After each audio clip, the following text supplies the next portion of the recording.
Francis Howell School District Board of Education meeting to order. We'll start with Pledge of Allegiance.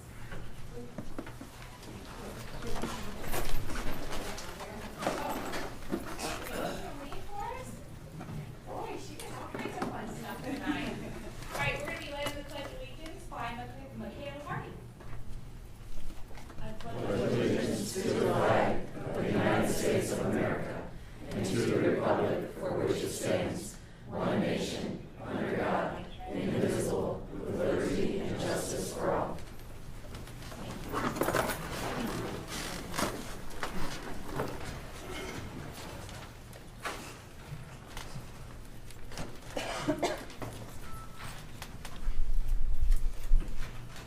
For honor and motion to approve the agenda as submitted. So moved. Second. Motion made by Mrs. Walker, seconded by Mrs. Ferguson. By roll call. Ms. Walker. Aye. Aye. Aye. Aye. Aye. Aye. Motion carries 7-0.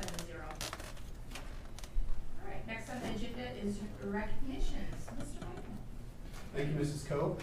First up, we have Francis Howell North Principal Andy Downs to introduce our student board representative.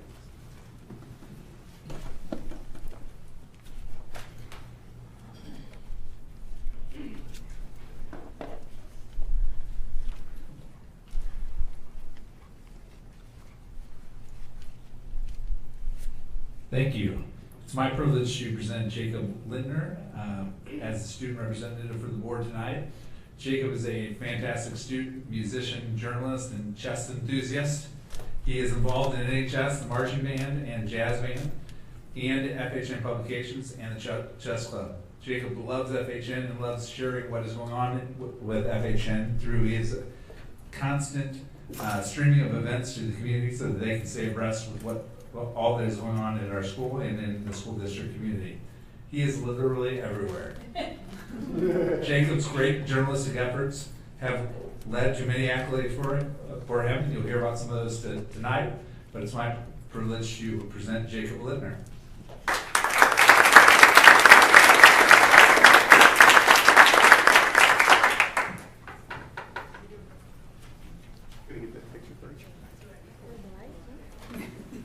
Sorry, I'm off my game because I thought we were going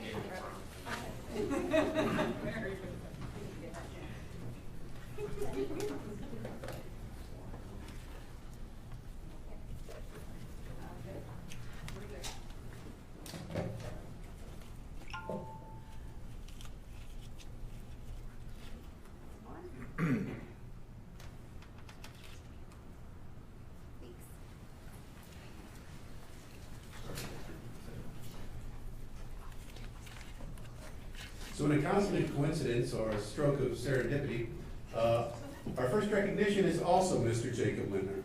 You heard Mr. Downs say he was involved in North Publications. That's one way to put it. Jacob was recently named the Journalism Education Association Student Journalist of the Year for the state of Missouri. And also,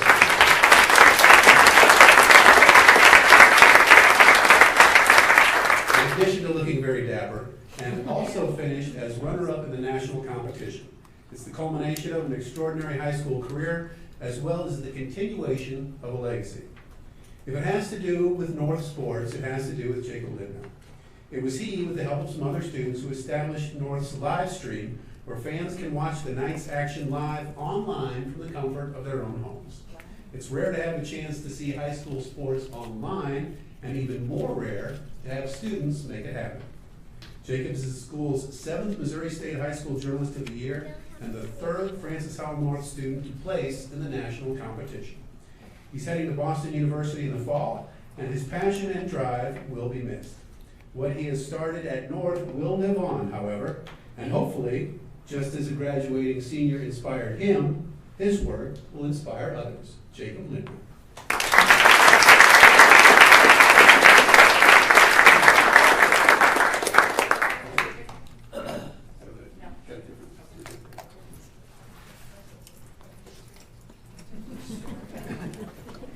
Stereo.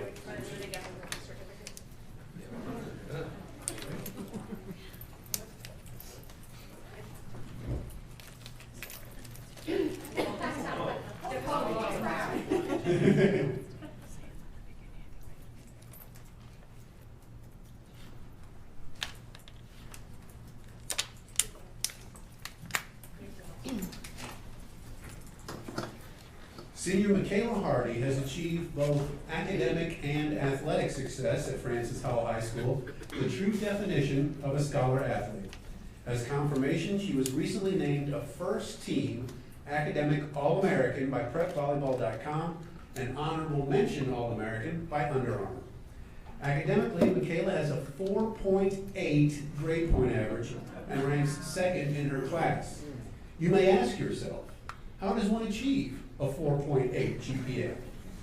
Pretty much by taking all AP classes, she said. That's 6 AP classes during her junior year and 6 more in senior year. She is an AP Scholar, National Merit Commended Student, scored a 33 on the ACT, and won the American Association of University Women STEM Award for Outstanding Math Achievement. Oh, and she was also named the Francis Howell High School Post-Dispatch Scholar Athlete of the Year. The first team All-Metro and first team All-State selection also excelled on the court and averaged 5.3 kills per set while adding 334 digs. Hardy's play helped lead the Lady Vikings to a national ranking and the state championship game. This fall, Michaela will take her impressive skill set to the University of Chicago, the school that she wanted, the level of volleyball that she wanted, and one gets the impression that if Michaela wants something, she just makes it happen. Yeah. As for her major, she's leaning towards something easy and STEM-related like molecular engineering. Ladies and gentlemen, Michaela Hardy.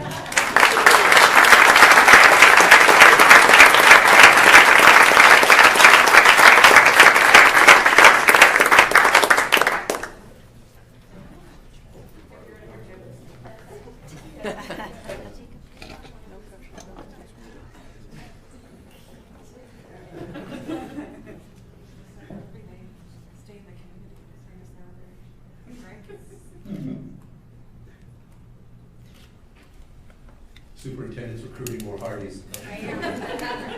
Great job. Thank you, Mrs. Cope.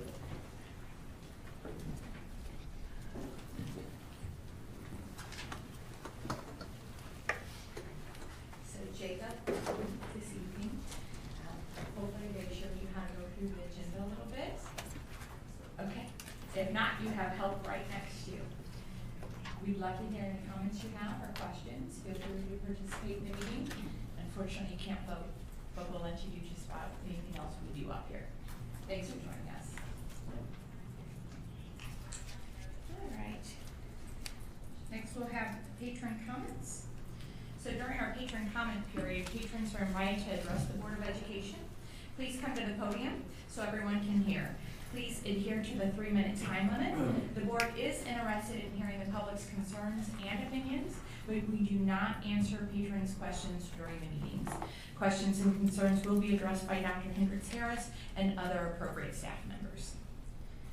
First, we have Carolyn Newts. I'm sure I butchered that, and I apologize. Thanks, Carolyn.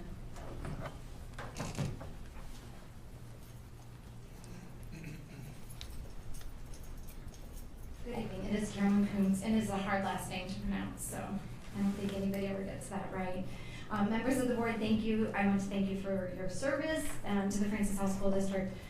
Thank you for any kind of interaction that you have to produce fine young students like Jacob and Michaela. I'm so impressed with the both of you and with the school district. I want to ask you to reconsider and consider to continue to have the Best Choice program in your schools. I'm a registered nurse. I've been a nurse for over 30 years. I'm also an employee of Thrive St. Louis. I work at the center in St. Charles County, and I'm a regional trainer there. And I've also been a resident in the Francis Howell School District for 23 years. Best Choice has been in the Francis Howell District now for 5 years. And we really have received an incredible positive feedback from your students, also from the teachers, and the teachers throughout many school districts in the greater St. Louis area. Teachers understand the value of having guest speakers, and especially with this type of topic. Think about it. Would the students rather have their teacher talking to them about sexual risk avoidance or a guest coming in with a new face and a fresh approach? Also, in the times of your difficult budget decisions, Best Choice is a no-cost program to you. Gives your teachers a break without costing anything. I truly believe in the Best Choice program, not only as a nurse, but also as a parent that has had children go through the program. I would like to invite each of you as board members, if you haven't seen the program, to sit in on a classroom session. I would love for you to see and witness firsthand the high quality of the interaction of the educators with the students, the material being presented, and the positive impact that this program has on the students at Francis Howell.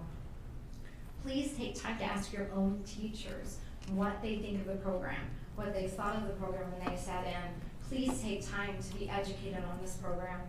I know that you're on this board because you care about the students of this district. Spend time reviewing the program. Consider what's in the best interest of the Francis Howell students. Please don't remove a great program from these children here just because of a few voices. I just wanted to read a couple of comments. I hope I don't run out of time. One of the questions to the children was, what information from the presentation was the most valuable to you? Please explain. One of the comments was, when Sergeant Suze told us about sex trafficking, and now I know to be more careful.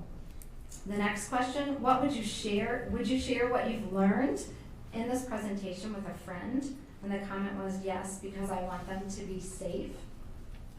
And then one of the final questions I'd like to share with you, will this presentation help you make healthier decisions regarding your sexual behavior? And it says, yes, I will not be involved with risky behavior. This truly is a great program for the students. I really would appreciate it if you would take time to review the curriculum as board members and to go, I think we're still in a classroom coming up in the future. Please take time to go in and view what goes on in that classroom. I think that you will be very surprised and pleasantly surprised. Thank you very much. Thank you. Tiffany Ramirez.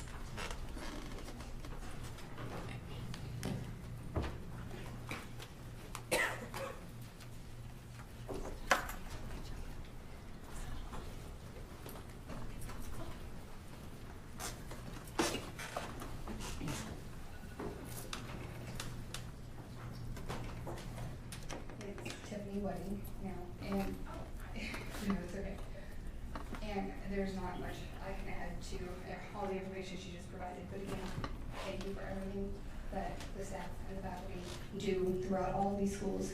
I have 3 children here in the district. They've been in the district from kindergarten on.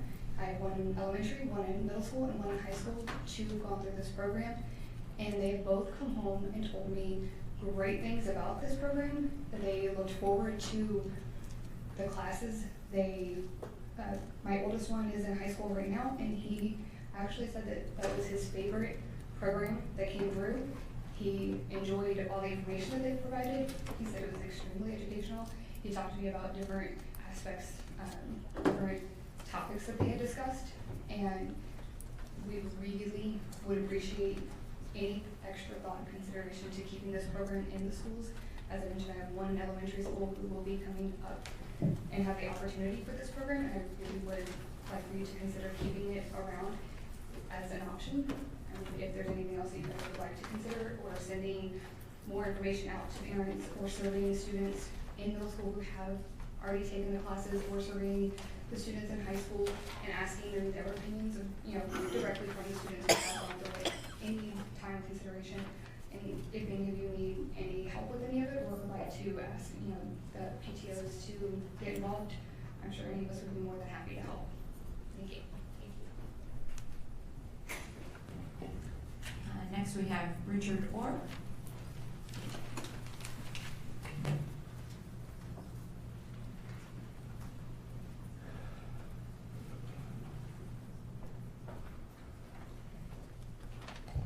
My name is Richard Orr. Thank the board for allowing me to speak and for all that you do. I am a grandparent of a student going to the top-rated Francis Howell North School District, or school in this district, And I would just like to say I strongly oppose the House Bill 634 that is proposing to expand charter schools in Missouri in areas that don't currently exist. I think this diverts resources from already cash-strapped districts such as this one, and that the charter schools in areas like this are unnecessary and largely unmonitored and don't even have to be accredited by the State Board of Education. Existing charter schools are not held accountable in Missouri for their performance and financial management the same way public districts like Francis Howell are, which I think is one of the problems that they have in their existence. Missouri law allows charters to operate independently of local districts only in Kansas City and St. Louis. And there, the charter schools have received a mixed bag of performance scores. This bill that I'm addressing would currently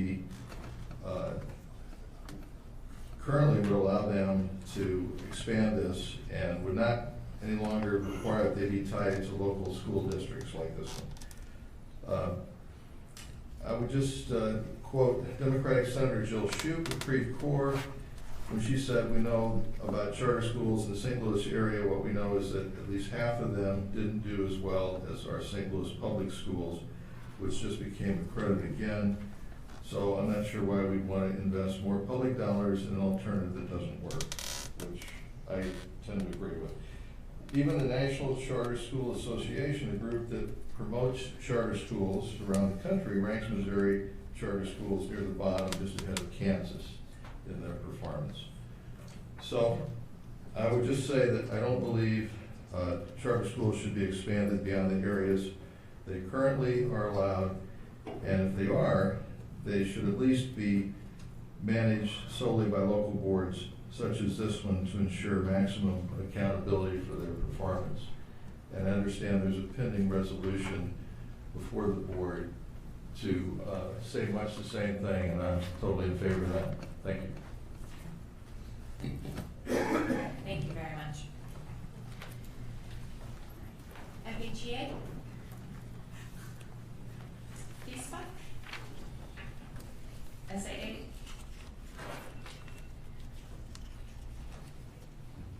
Board, I'll entertain a motion to approve the interim comments report as presented. So moved. Second. Motion made by Mrs. Walker, seconded by Mrs. Ferguson. Any discussion? By roll call? Mr. Lane? Aye. Aye. Aye. Aye. Aye. Motion carries 7-0.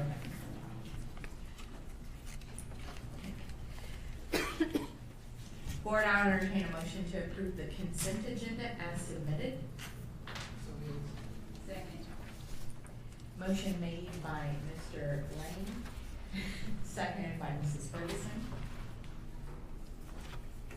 Any discussion? By roll call. Ms. Ferguson? Aye. Aye. Aye. Aye. Aye. Aye. Motion carries 7-0.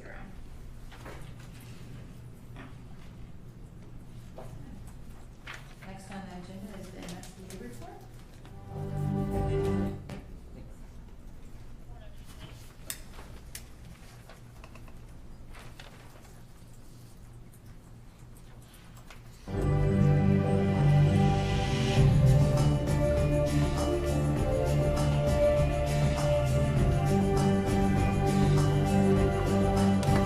Hello, everyone, and welcome to the Missouri School Boards Association's board report for the month of April. We thank you for the opportunity to share some news and information during a few minutes of your board meeting. We begin with a look at the development of the 6th version of the Missouri School Improvement Program. MSIP, as it's known, is the state's accountability system for reviewing and accrediting public school districts. MSIP first went into effect in 1990, and the current version, MSIP 5, has been used to accredit schools since 2012. Work groups charged with developing MSIP 6 standards begin meeting this month, and will focus on the 4 broad areas of academic achievement, climate and culture, systems and processes, and success-ready graduates. Commissioner of Education, Dr. Margie Van Dieven, told those attending MSBA's Legislative Forum she expects many issues to be considered by the work groups. Surveys, for example, we used to have cultural surveys included in the advanced questionnaire. A lot of you are familiar with them. We used to administer some of those. But others are looking for metrics that are not necessarily associated with the school. So I've heard anything from unemployment rates to incarceration rates. I mean, what do you really look at to know schools are being successful? So it goes all over the board right now, and we will need your input. I think it's going to be an exciting time. Van Dieven appeared at the MSBA Legislative Forum along with State Board of Education Vice President, Dr. Vic Lenz. She says she expects the MSIP 6 development process to take a full year to complete. The arts often have a powerful impact on the education of students in our public schools. To highlight that impact, the Missouri Alliance for Arts Education recently held its annual Fine Arts Education Day at the Capitol in Jefferson City. The event featured vocal and instrumental ensemble performances, dance groups, and theatrical presentations by students from school districts throughout the state. They agree arts education is essential to their success in school. I'm the president of our speech and theater program called Howell, and so I have been in this club for 4 years for my entire high school, and being in that, I've seen introverted people who have no experience in how to communicate with others and have low self-esteem. I've seen them blossom. I've seen them develop as a person, and I think the arts is really important in trying to propel people into brighter futures and trying to find out who they are and challenge them as a person, because the arts really force you to think of different perspectives, and I really think that's important.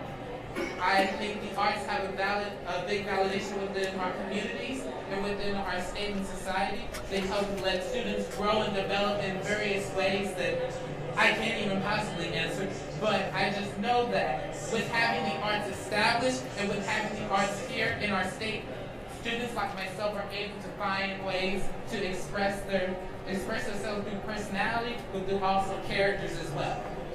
If it did not exist in my school, I don't think I would excel in math and science. I do pretty well in school overall, but when you go to high school, there's no more recess anymore.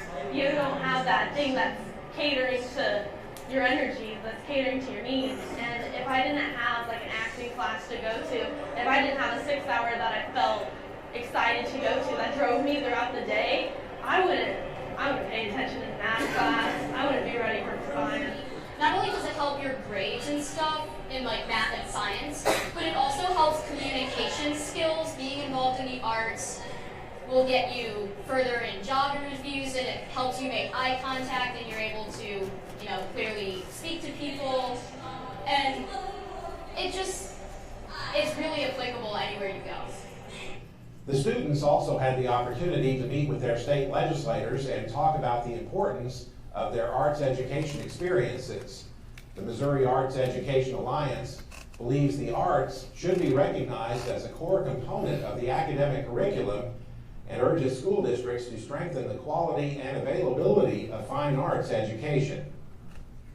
Maintaining a safe and secure learning environment for both students and staff is a high priority for any school district.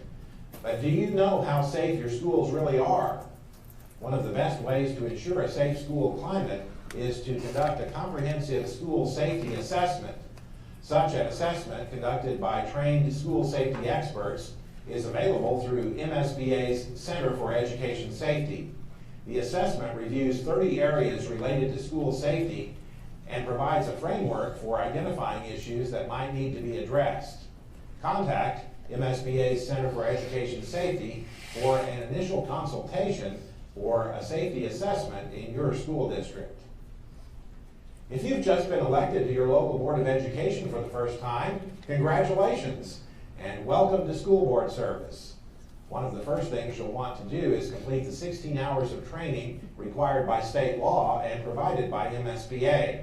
Half of the 16 hours can be completed online, with the other half provided at various locations in the state throughout the year. visit the MSBA website for a complete schedule of training opportunities. There is no cost to participate in the required training. Also, mark your calendar for the annual MSBA Leadership Summit to be held June 3rd and 4th at the Lake of the Ozarks. Registration information for that event is posted on the MSBA website. And be sure your board is represented at the Delegate Assembly to be held in conjunction with the Leadership Summit. This Delegate Assembly will be electing new state officers for the coming year and also will be discussing the proposed merger of MSBA's various advocacy documents into a single document that clearly articulates MSBA's positions on education issues. That's it for this month's edition of the MSBA Board Report. Thanks for allowing us to have some time at your board meeting, and so long from Columbia.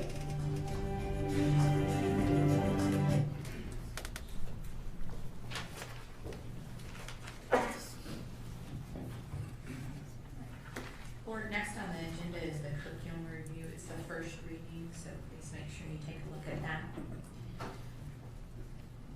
Best practices. Mr. Dykman, can I turn that over to you? Thank you, Mrs. Cope. In the Francis Howell School District, we are always looking for new opportunities to connect with and engage our community. And what we do well as an organization, of course, is educate. This year, we combine the expertise of academics and communications to get a new community education initiative. Here to explain the different programs are the people who did the heavy lifting this year: Communications Manager Jen Henry and Director of School Improvement, Dr. Chris Garland.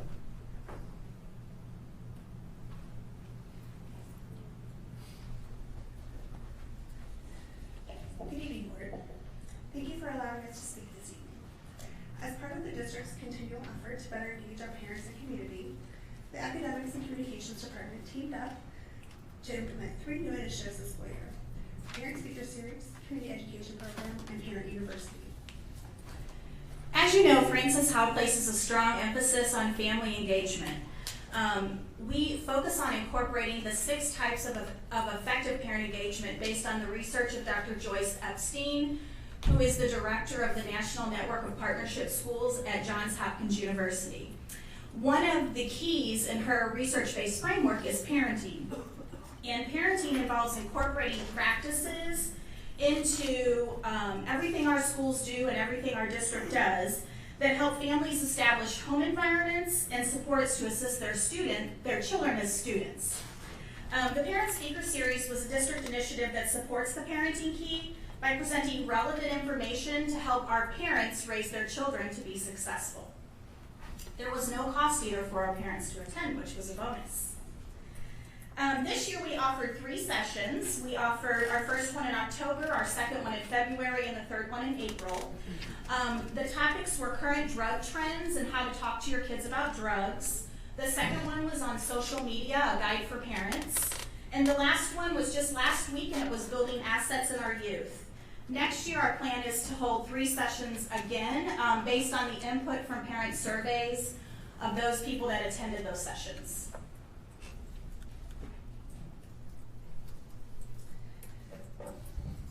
The Community Education Program launched at the beginning of this school year as a means to connect our patrons and the district. It's designed with the intent to connect our families and those that live in the community that may not have students in school by providing affordable educational opportunities. The classes offered are offered at various sites across the district, providing teachers an opportunity to see different sites across the district.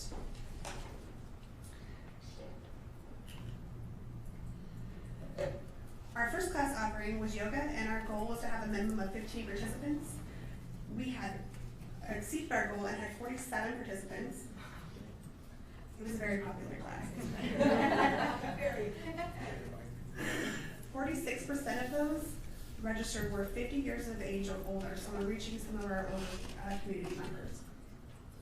Since the first class, we've also offered 2 canvas painting classes, Facebook 101, Internet Safety, Financial Retirement Planning, and a Pilates class. The participant registration fees cover the costs associated with the class, including the instructor fees. Since the implementation of the program, 123 members have participated in classes. We're busy planning for our next courses. Our plans include expanding our program by offering some of the same classes that were more popular classes like yoga, but adding some additional classes such as babysitting, cooking, CPR, additional fitness classes, and photography class. Parent University was another initiative that we implemented this year, and it was designed to support our parents as partners in their children's education. We wanted to engage them in various topics that would help them help their kids. The idea was to hold a mini conference for the parents with sessions to better help them help their kids again. The event, again, was offered at no charge to our students.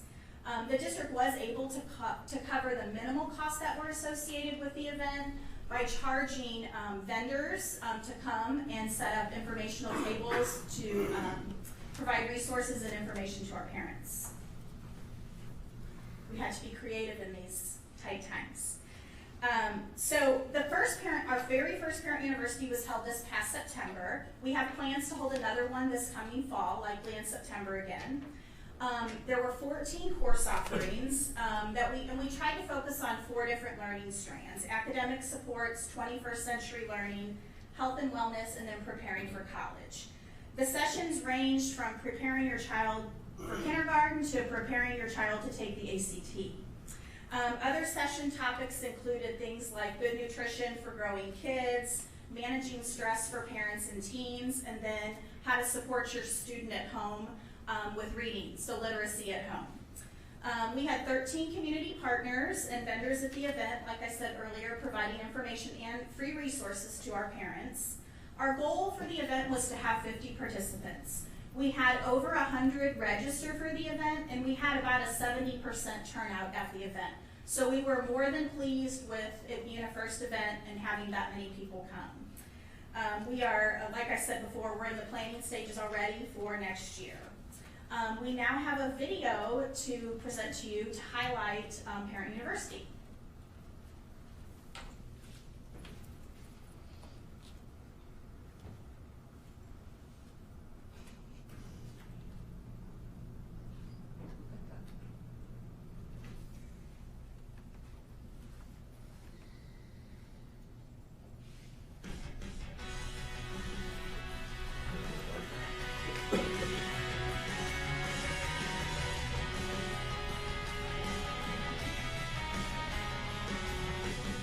She wishes she would have done with pay attention, not take for granted that things are okay.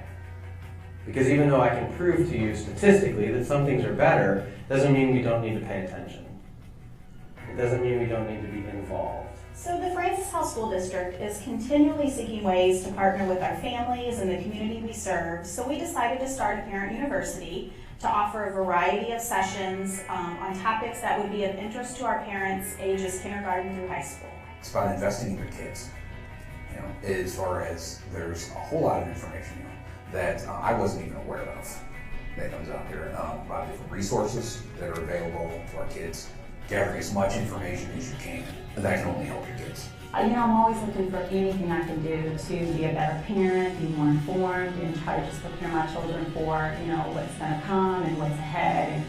And when I got the flyer and the information, I said, this school district is amazing anyway, with all of the different things that you offer to parents. So it was a really good opportunity. I like the wide range of programs that were offered today. So my wife and I came, and we decided to look through the whole list and how can we divide and conquer and figure out, because our 3 kids cover a wide age group, well, we looked at the different topics and tried to spread that out. But it's also talking with and listening to the other parents. Talking about their experiences, things that they do with their children, positive, negative, things that work, things that they might want help with, like that. And so it kind of gives me some more ideas on how my wife and I can help our children. And start thinking about ACT, SAT in college, and even though they're in middle school, it's never too early to get them on the right path. There's a lot of information out there and a lot of opportunities, and if you don't know about it, you miss out. So it's good to have these sessions. I think I picked up something from every class, things that I can do as I interact with my children. Well, I'm an IT guy, so the one that I liked best was the one about the Google Apps. I also went to the session about preparing for the ACT, especially for my daughter who's a sophomore in high school. A whole process of deciding on college is very important. We know that the most successful students are those whose parents take an interest in their child's education. We hope that through Parent University, our parents are able to build on their knowledge, skills, and support systems to better help their children succeed in school. Every single class taught me something that I didn't know that would help me to kind of better prepare my children, and it's just been a phenomenal day experience in a very well-rounded way. The thing that Francis Howell's good at is kind of directing the message, providing the information to you. I don't think you can say that you need to get the information, but as a parent, you have to take that step and make the investment yourself. You have to want to learn, take some responsibility, and go out and get it. I just think it's so important when school districts are able to draw the parents in and offer different programs to help them be proactive. I think that creates the very best situation, and I love the fact that the school district is so invested in helping our children be better prepared, better equipped in a very well-rounded way. I've just been so blessed, so I'm very thankful.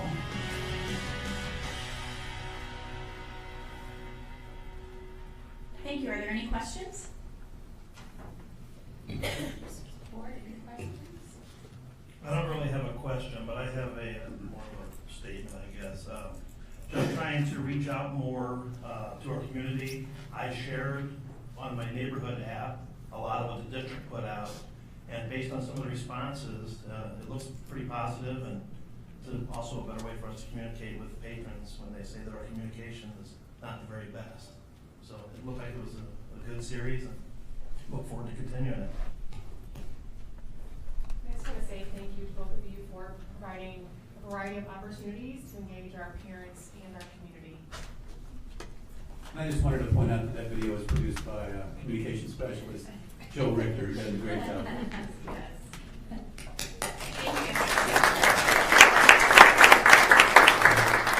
Thank you both very much for coordinating all those efforts. It's a lot of work to pull that off, so really appreciate it. Anytime we can build bridges with our community, it's a good thing. Can't wait to see what next year looks like. All right, next on our agenda is fiscal responsibility. Board, I would entertain the motion to approve the 2017-2018 East closure document as presented. So moved. Motion made by Mrs. Walker, seconded by Mr. Hain. Any discussion? Seeing none, by roll call. Mr. Lang. Aye. Aye. Aye. Aye. Aye. Motion passes 7-0. Board entertain a motion for a 5-minute break to sign the case study closure document. So moved. Motion made by Mrs. Walker, seconded by Mr. Lane. By roll call. Mr. Hain. Aye. Aye. Aye. Motion carries 7-0.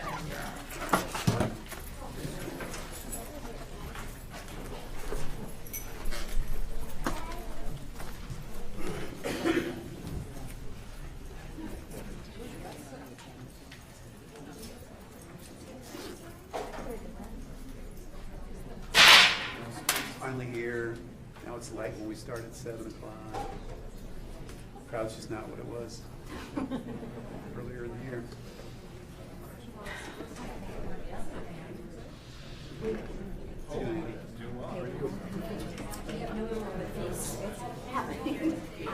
It's cold. Are you staying for the whole meeting? This weekend we flew to Sydney because she told the school she wants to go On her paperwork? What's the recognition?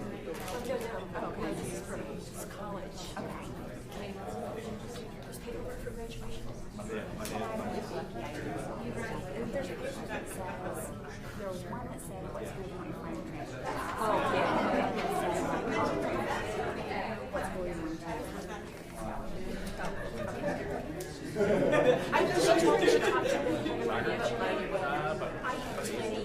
too much cash on hand.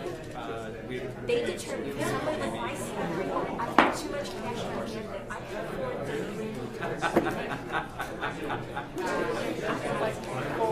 you know, I didn't even know I had that problem. So I had to write a letter saying why I don't have too much cash on hand. Tried to accept it.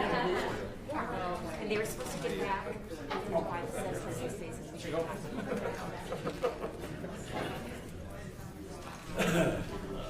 So you keep busy? Yeah. It's like, so 9 years old, you jerk. Well, Grace is always something else.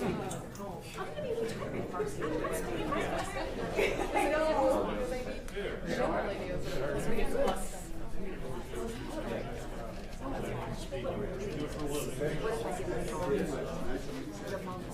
many more years you got?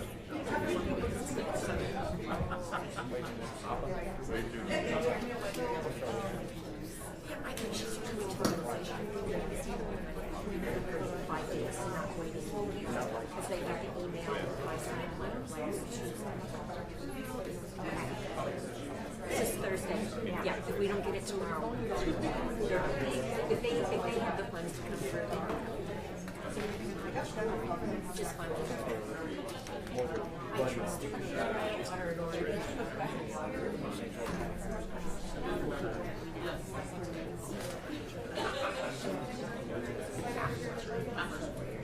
Yeah, yeah.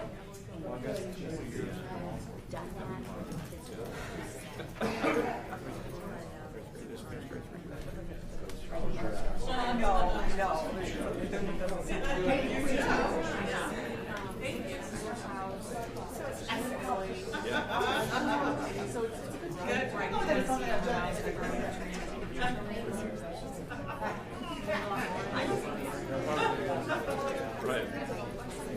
I'm not allowed to.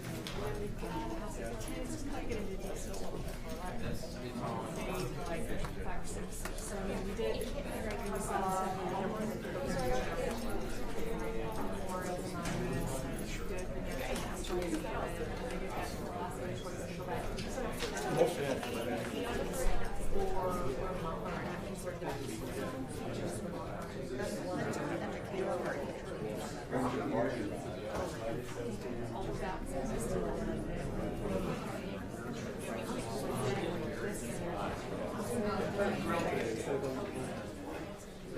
At least in part. Yeah. Yeah. I've not been there. The high schools are like a well-oiled machine. Kids know what the program is. They're with it. A lot of kids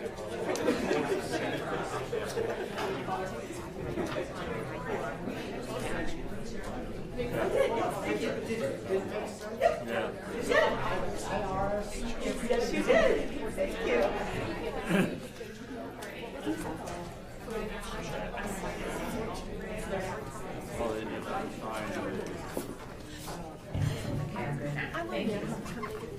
Board, I entertain a motion to approve the 2017-2018 salary schedule. Schedule changes negotiated with FISPA be applied to all non-represented staff. Second. Motion made by Mrs. Walker, seconded by Mr. Lane. Discussion? By roll call? Ms. Flame? Aye. Aye. Aye. Aye. Motion carries 7-0. Board, I entertain a motion to approve the 2017-2018 salary schedule as presented. Second. Motion made by Mr. Lane, seconded by Mrs. Walker. Any discussion? Seeing none, by roll call. Ms. Walker? Aye. Aye. Aye. Aye. Aye. Motion carries 7-0. Board, I'll entertain a motion to approve the purchases over $7,500 as presented. So moved. Second. Motion made by Mrs. Ferguson, seconded by Mrs. Lang. Discussion? Seeing none, by roll call.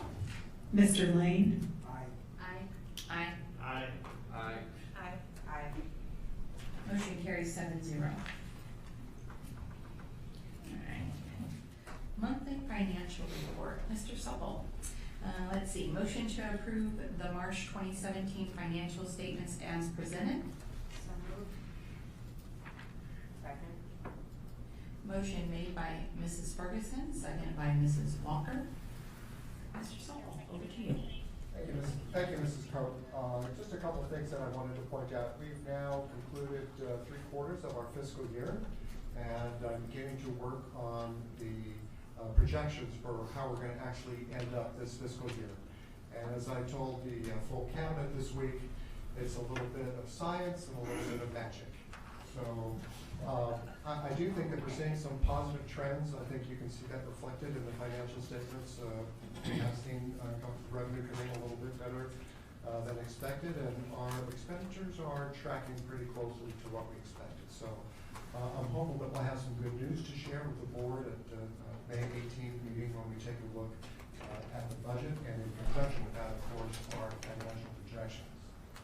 I also wanted to share that we're watching very closely what's happening in Jefferson City relative to funding. And of course, there's a lot of information going back and forth. I read an article today that said that senators are threatening to filibuster over certain issues, and it could end up being a very interesting session. So while the House was able to create a budget that had some very favorable things for K-12 education, that work is not quite done in the Senate. So we continue to watch that. It could have a significant impact. I was at a meeting at Ed Plus today where the representative said that we could be somewhere between $3 and $48 million, which makes it very interesting for people like me to try to figure out what's going on. So we will just be we continue to track that very closely. Of course, by state law, the legislature needs to conclude their work on the budget by May 5th, so time is close approaching.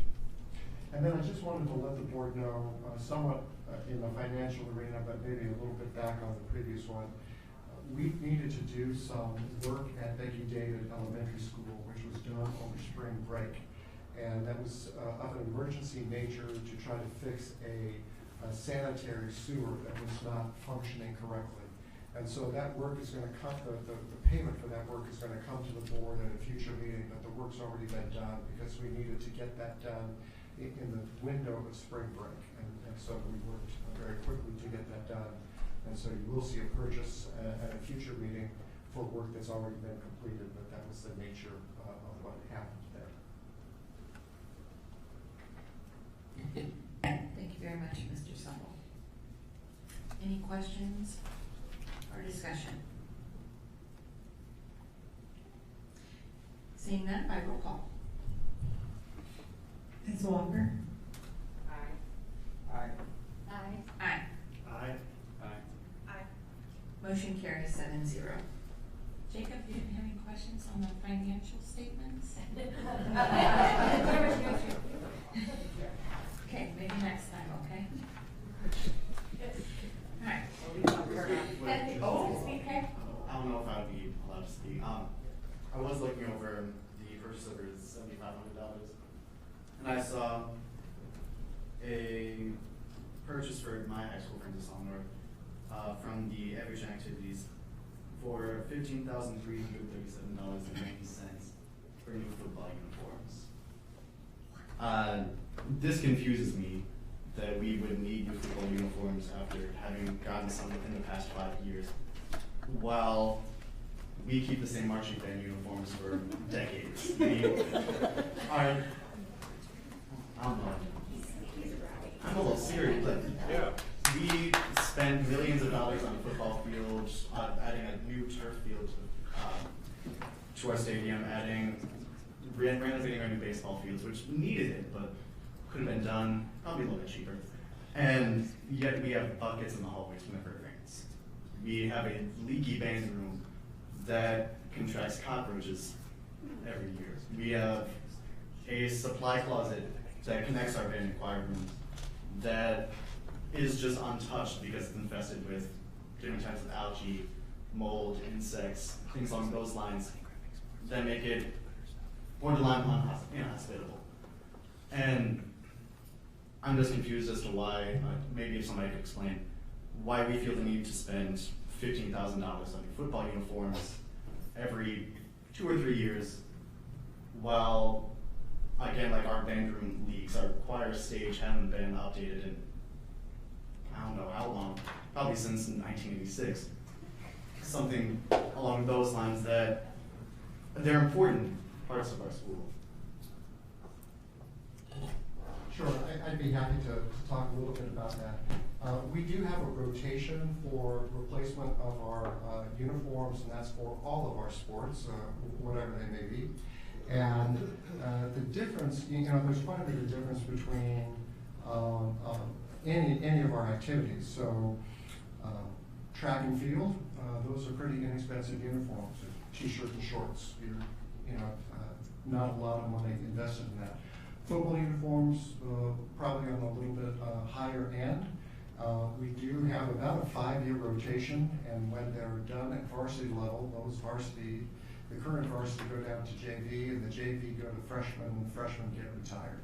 And so there is a recycle, so it's not just, they aren't in use for just 5 years, they're actually used for a much longer period of time, because they kind of get handed down through. So we do have a replacement cycle. It was the time when those are done. I did work with Francis Howell North when we purchased new marching band uniforms. Now that is a purchase probably approaching close to $100,000 to get a full set of marching band uniforms. So it's a much bigger undertaking, and yes, it's true, there's a bigger lead time between the replacement of those. And in terms of the facilities, we do work closely with all of our buildings, and the building is responsible for alerting us to issues that exist. We know that we have some persistent roof leaks at Francis Howell North, and we've been working very hard to resolve those. One of the problems of a building like Francis Howell North is that it gets added onto over a period of time, and each construction is done a little bit differently, and the places where the roofs meet don't always match up perfectly, and there's a lot of opportunity for things to happen. We will be doing some major roof work this summer, and I believe that Francis Howell North is included in part of that work, so we hope we'll be able to address that. But I would just encourage you to share those, make sure that those concerns are shared with the administration, because that's how we're able to respond, is when administration brings those issues to our attention. We have a work order system that we use to address issues that exist, and we'll be happy to take a look at that. And our director of facilities is here tonight, so we got to hear your comments, and I'm sure we'll be having some conversations about that. So we're sorry that you feel that the arts aren't maybe being treated in the same way as some of our athletic endeavors, but I will tell you that we've tried to introduce a replacement cycle for band instruments. So even in the midst of some of the budget reductions that we've done, I've encouraged our high schools to continue to invest between $20,000 and $25,000 a year, so that we can get into a replacement cycle for our band instruments, because as you know, some of those can be a single instrument can be a pretty expensive piece of equipment to get. And we know that we have more things that we could be doing, and I think that would be part of the message that we would hope to communicate to our community, that there are a lot of unmet needs that our current budget situation hasn't allowed us to address, and that in the future, if we're fortunate enough to get some additional revenue to support the good work that we're doing, we would be able to better address some of these ongoing issues, like better investment in our facilities. And noted tonight, a little bit later, is the strategic planning, facility strategic planning committee's report, and upgrades or replacements of the auditoriums at North and at Howell High School are on that list. So they have been identified, and we know that there are some deficiencies with those facilities, that they're not meeting the needs of our students today. And what we're trying to do is to map out a plan that would allow us to get to a place where we're able to address those major capital needs, including our auditoriums. And I want to make sure you understand why we chuckled, not at you or your comments. The fact that you realized so quickly some of the challenges we experience as a board, trying to find the best way to serve 23 buildings, 2,400 staff members, and 17,000 students. And we run across those types of decisions all the time. And I think it was more just a realization of, wow, in just the few short moments that you've been with us, you understand some of the challenges that we face.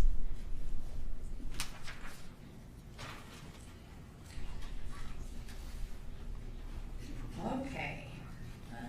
Next up, we have insurance update. Mr. Supple. Thank you, Mrs. Koch. In addition to the information that's provided, I just wanted to go over a couple of things. So this is information specific about Francis Howell. In the United States, the increase of drug costs has been averaging about 3.8%, which is actually a little bit better than what it had been previously. But for Francis Howell, we've been able to moderate that trend quite a bit. So we actually had a negative trend. And a lot of that is due to the partnership that we have with Express Scripts, which is our pharmacy benefit manager.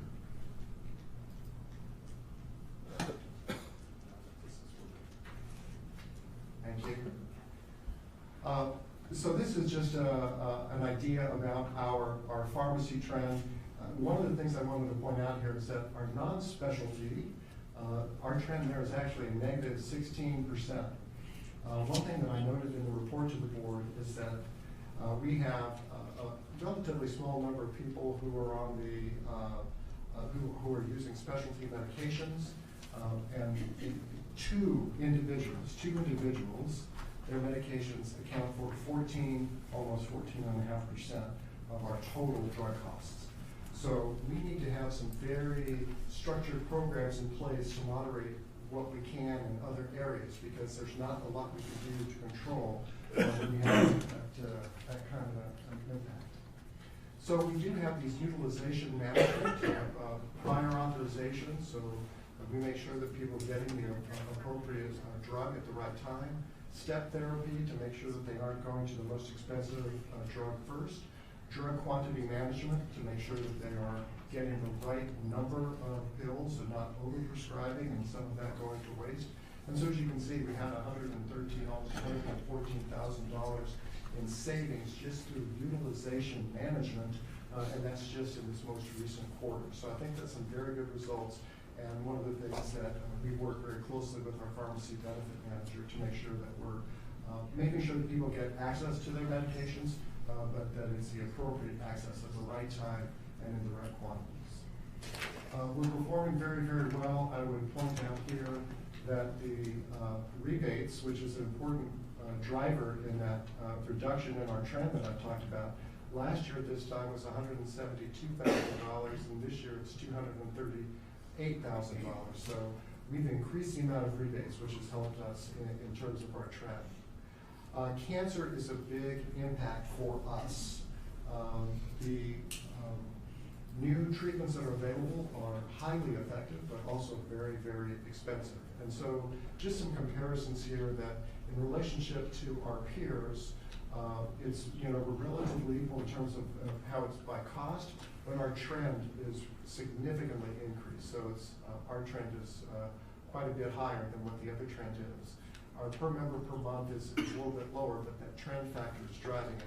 And our percent of spend is, right in line. But we are really closely monitoring what's happening there in ways that we can better control that as those more advanced medications come out with, good treatment protocols, but also very expensive. And so some of the things that we're taking a look at, we expect to see about a 20% annual growth in the cost of cancer treatments as these new drugs are administered. And we think that there will be pretty big impact on our plan as we move forward. Another area, inflammatory conditions, the rheumatoid arthritis, those types of things. Again, in terms of cost, it's our #1 ranked disease state. And our trend is a lot higher than our peer. Our per member per month spend is a little bit lower, but again, the percentage of spend is a lot higher. So we're also being very cautious about how we can better manage our costs as we go forward. Again, you have this, I'll make sure that this was posted to board docs as well, but this just shows how we can continue to manage our costs in the various buckets that they fall into, whether it's retail or home delivery, in order to reduce our overall spend. But this is what I thought was very important when Express Scripts shared this information with us at a meeting some weeks ago. So if you take a look at Consumer Price Index, this is what's happening with the cost of generic drugs. Pretty significant reduction. And here's what's happening with specialty medications. And that gap between what's normal cost of index or consumer price index would be and what's happening, 164% increase in brand medication is just having a huge impact. We're going to be soon at the point where prescriptions are overtaking what we spend on medical. So used to be prescriptions were a smaller sliver of your total healthcare cost spend, and soon it's going to be probably eclipsing medical spend just as new things are introduced into the market. And this huge increase in the cost of brand name drugs, which is having a significant impact on our plan. I think the good news to take away from this is we have very active partners in this healthcare journey. Our insurance committee members are involved in conversations with us. Our insurance consultant and our third-party administrator and all of the providers work very closely with us to help us manage what's going on, and especially in terms of the prescription drug aspect of it. The Business Health Coalition, of which we're a member, has really been a great partner. Some of the savings that I shared with you tonight are possible only because of the utilization management tools that we were able to introduce at no cost as a result of our membership in the Business Health Coalition.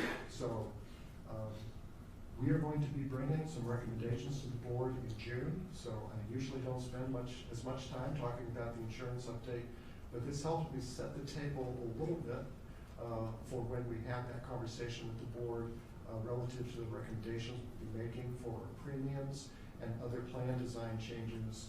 And we'll have a work session in June, first meeting in June, and approval at the second meeting in June.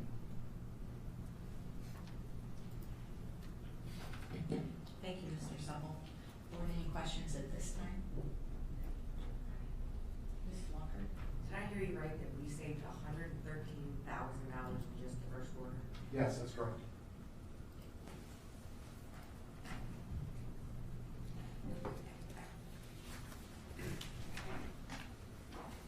Thank you very much. I look forward to the conversation in June. All right, next on the agenda is the annual Strategic Planning Facilities Committee report. Board, I'll entertain a motion to approve the annual Strategic Planning Facilities Committee report as presented.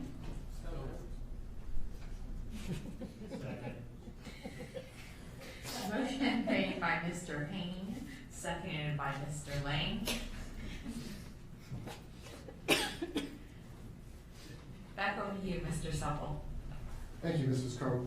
First of all, I really want to acknowledge Jeremy Bettler, our Director of Facilities and Operations, and the committee for the hard work that they did on putting together the plan.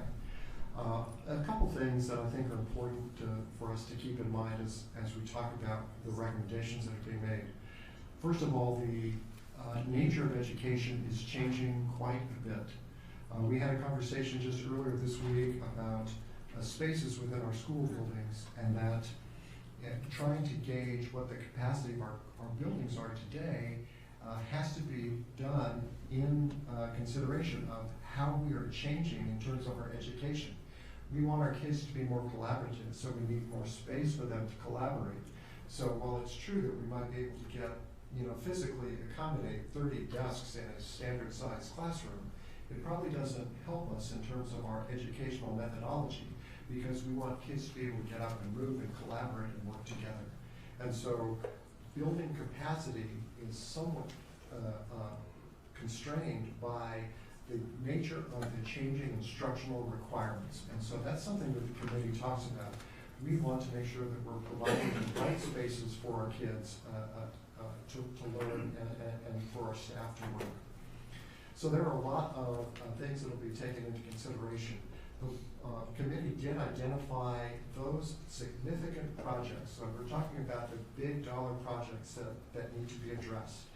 And those are listed in the report, but I'll just briefly mention, Daniel Boone, we need to update the HVAC system there. We've been making some progress in that area, but we need to be able to complete that work. Francis Howell High School at the C building, there's a lot of interior and exterior renovations that are needed to that building. Again, at Francis Howell High School, the C building, pretty much a complete overhaul of the HVAC system. So if you've ever been to Francis Howell Union High School, you know that they have the unit ventilators in the classrooms, and they're very noisy, particularly in the summer as the air conditioning is kicking on. We really need to be able to find a better way to provide an appropriate learning environment for them. We've had a lot of conversation over the years about our bus garage just adjacent to the facility here, and the bad condition that we find there, and how we can address that.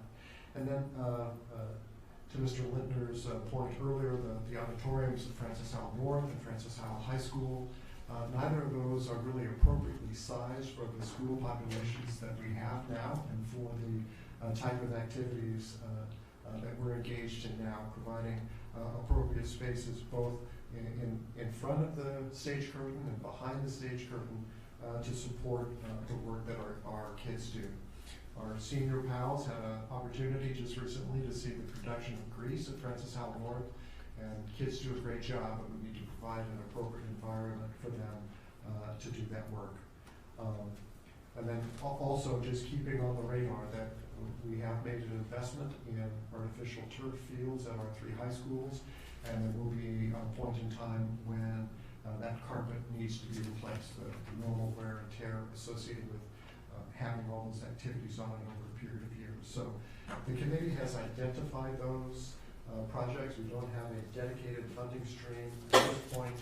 I think the good news would be that based on the growth that we've seen in our assessed value this year, if that trend were to continue through the next reassessment cycle, the ability for the school district to have a no tax increase bond issue to get a sum of money to address a number of these major projects is becoming closer to reality. We're really I'm finally beginning to feel a little more comfortable about that.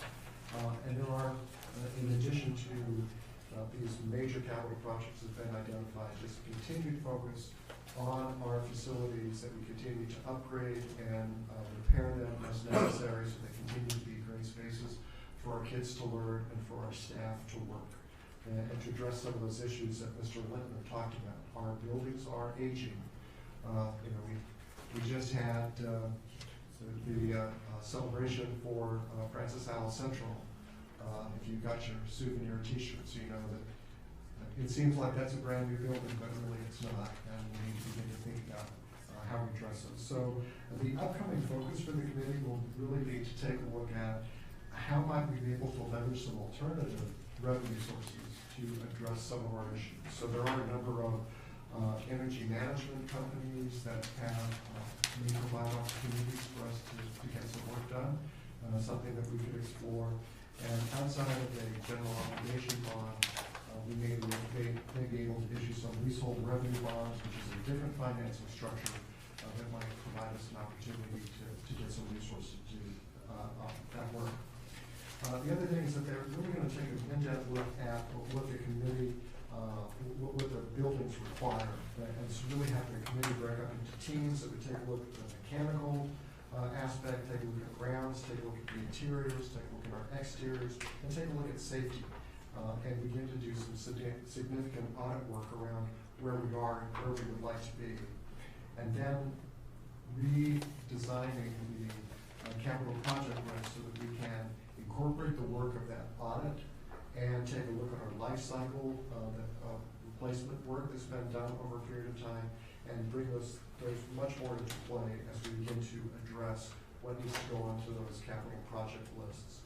I do remind people when we have these conversations that even though we don't currently have resources readily available to address these major capital projects, it's good that we go through the process of identifying the work that needs to be done so that when we're ready to bring that forward, it's not just a knee-jerk reaction to a particular project, but it's been thoughtfully designed and carefully determined that priority number one would be this, and priority number two would be this, based on the work of involved community and staff members over a period of time. So again, congratulations and thank you to Mr. Bettler and his committee for their great work.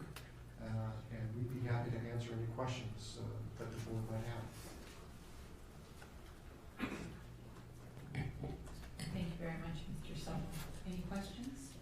I know that's a lot of hard work looking across our district and we're trying to put the priorities in place, so thank you to the committee. I would just add that our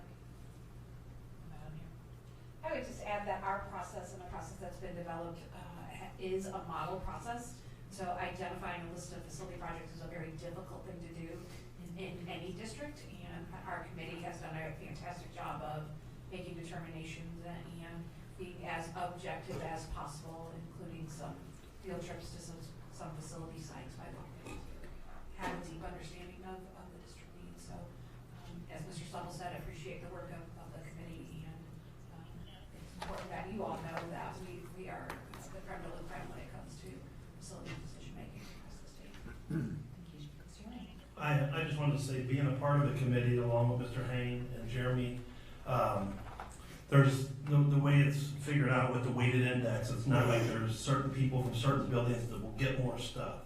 So it's based throughout, just so people don't think that like this school's getting this much more than this school, because it's really a bunch of people filling out numbers according to what affects students, and then what and it's weighted on a scale, and it's really complex. And we met more this past year, and we have a great mixture of people and backgrounds and experience, and it's really moving forward. I think it's a good thing.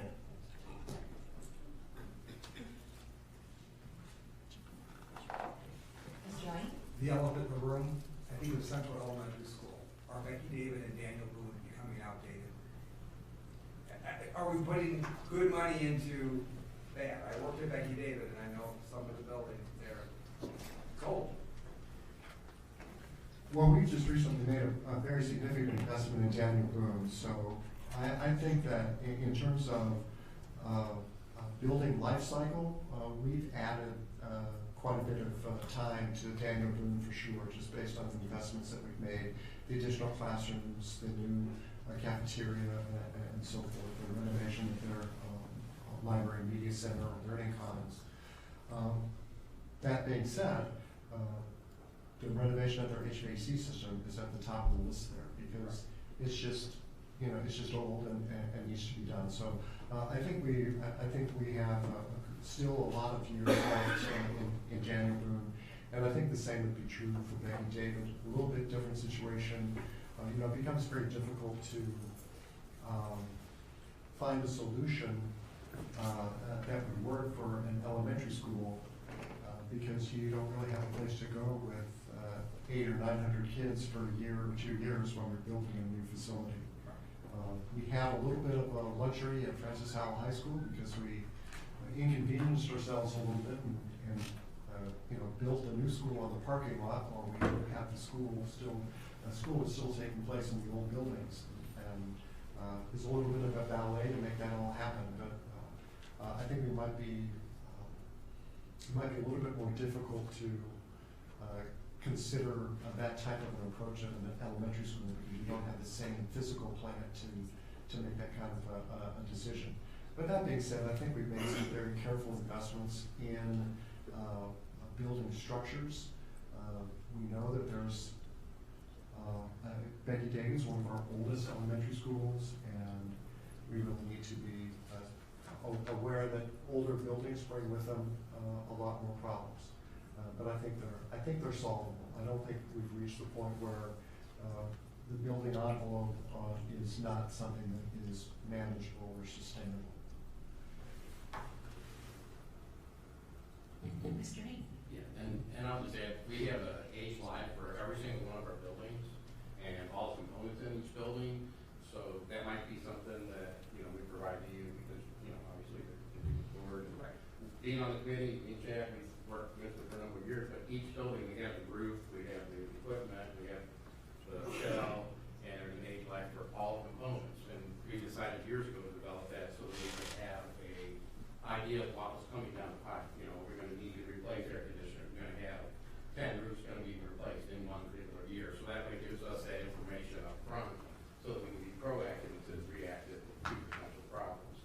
And then if you look on the sheet for the major potential, the major capital improvement things, you'll see number 2 is the C building. It says to be determined. And that's exactly what you just said. That was one of the considerations. Do we spend the money on fixing it up, or do we demolish that and then rebuild it? But that information is going to be provided back to us as part of the strategic planning process as for the actual usage of that. So we are working at that, and we are evaluating whether or not we should replace our repair. And it's not just a whim, it is actually a process that we use, as Chad said. It's very detailed, very thought out, and we actually did present that down at the MSBA conference last year, and the room was overflowed with people who are trying to get that information set back to their districts.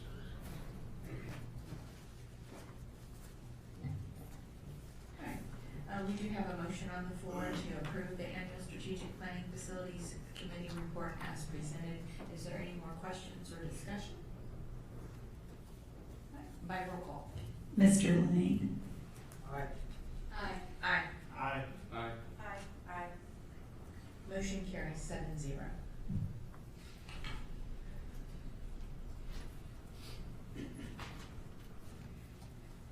Next on the agenda under strategic planning is the policy review. It is a first reading board, so please make sure you take the opportunity to read that.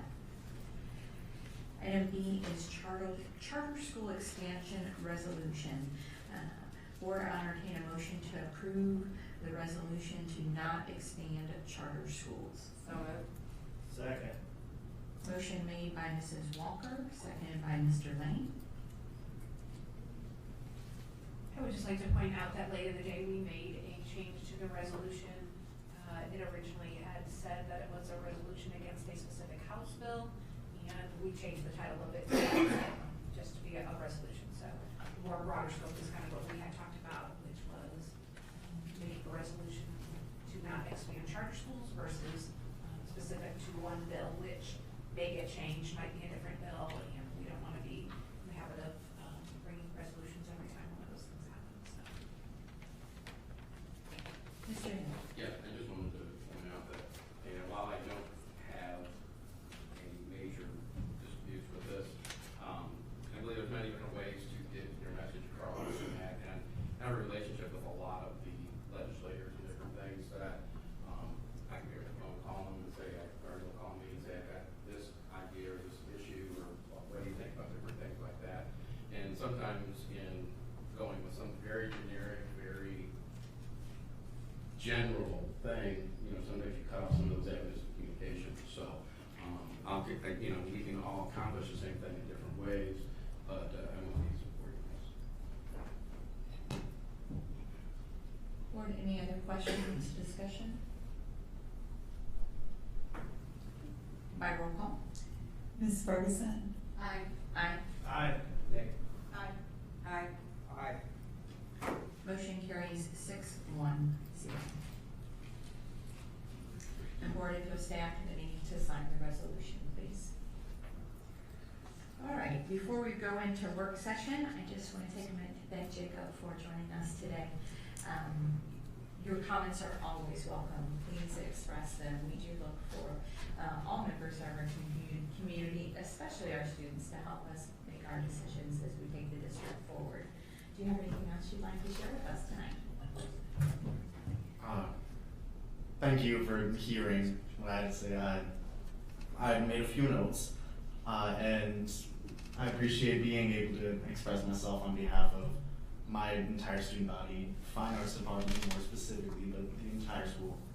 I also definitely like to thank my principal, Mr. Downs, and the entire administrative staff, our general advisor, Aaron Manful, and Jordan Keel, for providing a program, our student publications, also without district funding, that has allowed me to not only succeed but thrive in this field of scholastic journalism to the point where I am today. And I'd like to, again, thank you, Mr. Downs, for the freedom of the First Amendment rights at Francis Hall North. I know there is the Cronkite New Voices Act, House Bill 441, that is going through the Senate right now in the state of Missouri.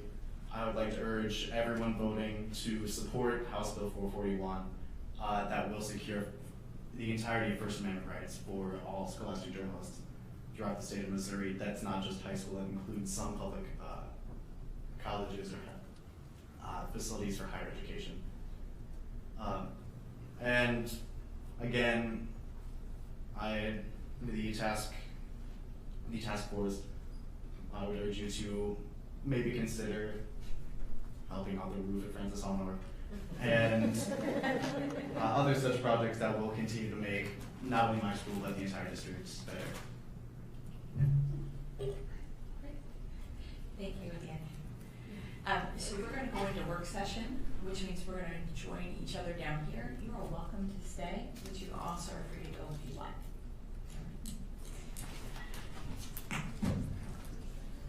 Board, if you'll join me down at your tables, we'll do our work session.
Just want you to know that. So you have some ammunition.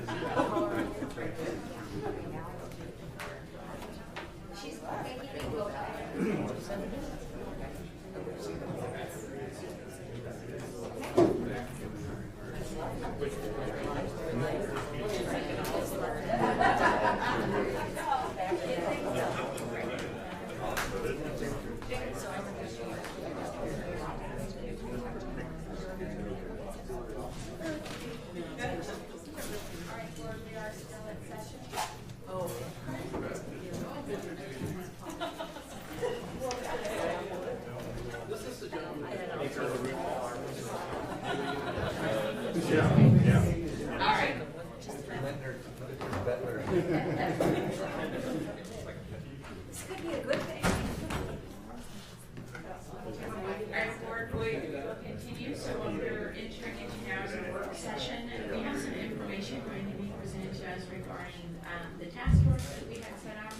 We have the task force currently underway as per DD transportation and railroading.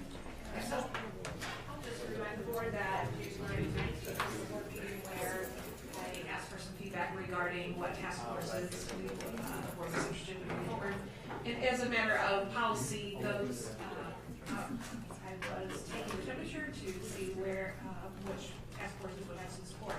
But as part of policy, that recommendation to launch task forces has to go back to strategic planning committees and then make a determination about like the composition. If A, do they want to launch a task force? And B, what will the composition of the task force, who needs to be on it, what will their roles be? And so since that January meeting, all of the 3 task forces have gone to their respective strategic planning committees. I think one of them actually went to 2 strategic planning committees and got that approval to officially launch the task forces. And so we'll have some chiefs provide some updates on those task forces. First up is execution. Thanks, Mary. So after getting direction from the board to go back to our strategic planning committees, Nicole Weitzel had some conversation with our academic strategic planning committee, and I had some conversation with the HR strategic planning committee. And we talked about the task that was before us. Those strategic planning committees gave us a list of individuals that they felt were important to have on the task force, and they were pretty much identical, which was great.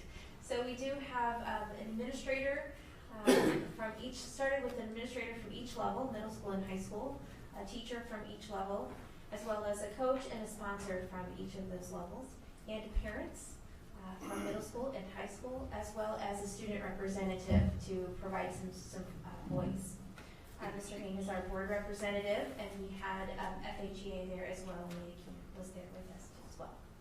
Cindy Rowman joined us as a financial perspective. Should we, as our task was to determine if an activities fee would be required to participate in those activities or sports, and so she was there to provide some guidance to us as how we might go about collecting those fees. Our first meeting was on April 10th. And we had about a 2-hour discussion.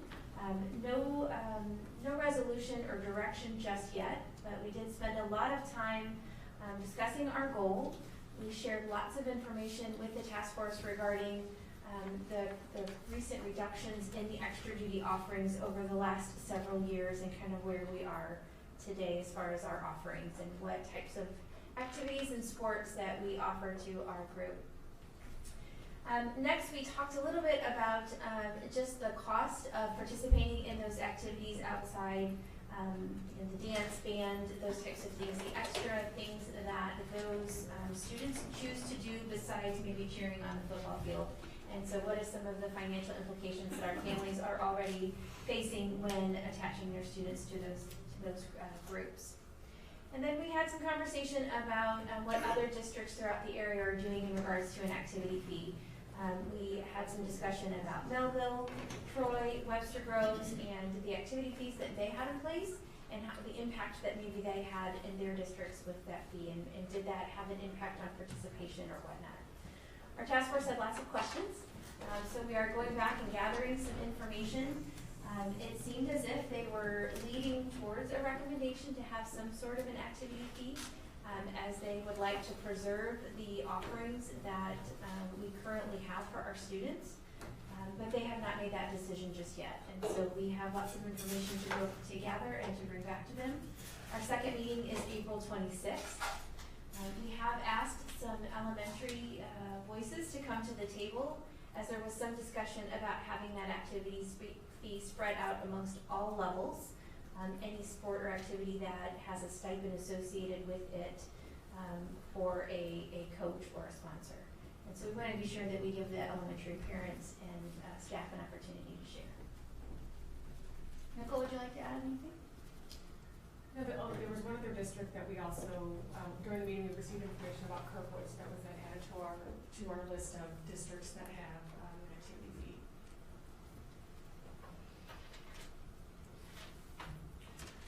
I should have said in my opening comments that the task forces that were launched were really to study how we would if we want to.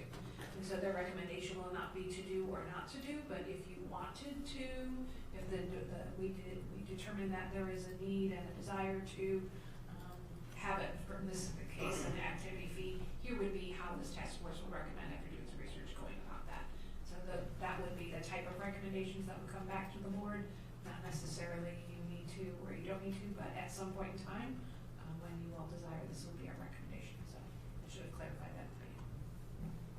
And some of the follow-up questions that our committee had were specific to the districts that have a fee. They just wanted some more information to help them with their just thinking and processing through. So we've gathered that information that we'll share back with the group when we meet next week.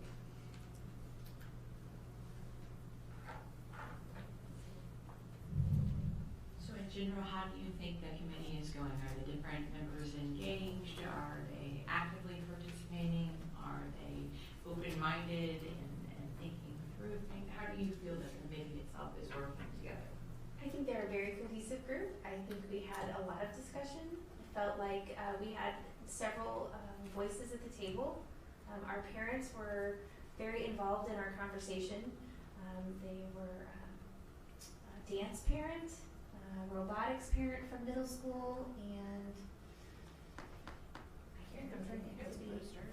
Yes, One of the moms runs the boosters, but I can't remember what's but very active and very supportive of the district.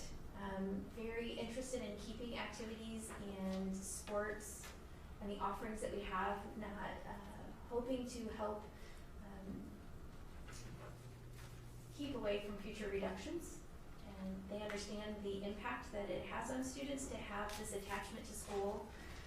It helps in attendance, it helps with academics, it keeps their kids excited about school, and they see the great things that having their children participating in these sorts of activities, what that does for them. And so I really do feel like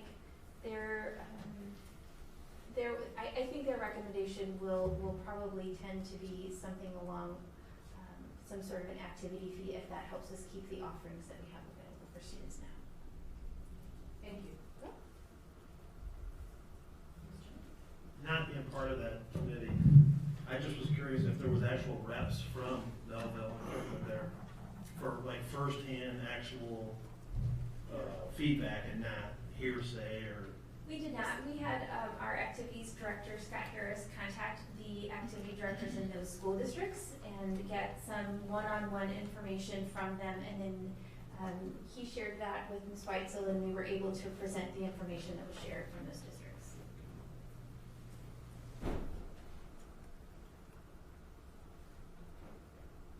And then same thing with the follow-up questions. I funneled those questions back through Scott Harris, the activities director at Howell Central, and he went back to those activity directors to get the more follow-up information that the committee was requesting from those districts. So like when they had fees, would it be through all sports, not just football, or just tennis? Several of the districts do different things. So there were some districts that would have a fee just for sports, or there were some districts that had a fee for all stipend positions. So each district did a little bit something different. Kirkwood had a fee that was tiered, so $10 at elementary, $20 at middle school, $40 at high school. And so there were lots of different options that we were looking at, and I think the committee will look at all of that and kind of tailor something that will fit in Francis Howell, if that becomes the recommendation to you, is if you all would like to have an activity fee, this is what they would recommend. And those were some of the follow-up questions where they were asking why did they decide to include the fee for this group and not that group, and so the committee wanted some more information just to kind of process through what the districts were thinking when they decided to add their fee in which areas. Did any of them schools have like a scholarship program for kids who couldn't even afford a small stipend? Yes, there was a waiver, and some of the schools, if a student would qualify for free reduced lunch, or if a student was homeless, there was a district that provided a waiver for that. There is another district that felt like this is a voluntary activity and it's not something we're required to do, so if you want to participate, you have to pay. So we saw a little bit of both.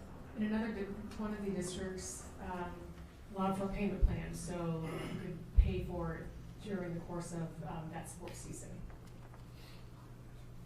Yeah, I know with our junior programs, not really affiliated with the district, but we have, when you set it up, the parameters for scholarships, there's always a thin line on how you can verify that kind of stuff. And the free and reduced lunch method is what we use for that. That way it's not no person making a decision for, based on the digging in information.